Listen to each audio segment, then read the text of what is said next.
जय जोहार संगवारी हो। आज हमन ह बनाए बर जाथन सेवई। सेवई बनाए बर सबले पहली आगी ल बारे हवन। आगी ल बार के ओमे कड़ाही ल मढ़ाए हन। कढ़ाई ल मढ़ाए के बाद ओमे डालत हन डालडा।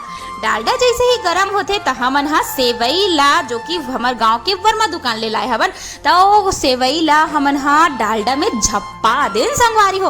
और धीमा आंच में धीरे धीरे करके ओला भूंजे बर धर ले। और जैसे ही ललिया के होत ले भूंजा ही संगवारी हो, ओकर बाद ओला थाली में निकाले हन। हमन तो ऐसने बनाथन। आप मन कैसे बनाथा तेला बताओ कमेंट करके ना। पूरा सेवई ला निकाले के बाद देख सकत हो हमर जो सेवई है वो पूरा ललिया के संगवारी हो। ओकर बाद जो लौंग इलायची और फल्ली लाए रहन ओला भूंजे हवन।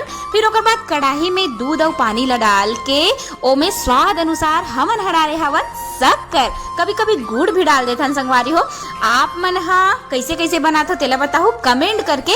और जैसे ही दूध मन उबल जी ओमे डाले हवन हमन सेवई और जो लौंग इलायची पीसे रहन ओला। फाइनली हमर सेवई जो है वो डबक डबक के तैयार हो गए। तो हमन तो ऐसने बनाथन संगवारी हो। आप मन कैसे ढंग ले बनाथो तेला बताओ कमेंट करके, काबर की सबके अलग अलग विधि रथे।